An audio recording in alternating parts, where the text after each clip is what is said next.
Most organizations are not oriented and will never be oriented primarily about design. It just doesn't make sense for human nature. And that's a really tough one for us to swallow because our nature and our communities is so focused on that.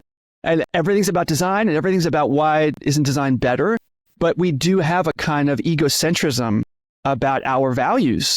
In our community, we're also supposed to be good about being curious about customers and users and user research and wanting to solve the real problems that people have. The advice in the book, and my advice, is to apply those design skills. We have the superpowers of those design skills to want to actually make the world better. So when you're in an organization, instead of treating it like the bad kind of gravity problem, how come no one cares about design? Why am I always ignoring?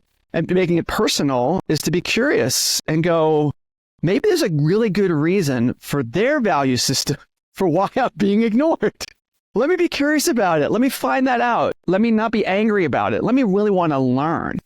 And then show up at meetings instead of having what we have like as a default rallying cry of, I'm going to make it beautiful, or I'm here to fight for the user, which is still very egocentric, to show up and say, I just want to spend the next half hour learning from the business manager how they run their day. I'm just going to interview them like they're a customer.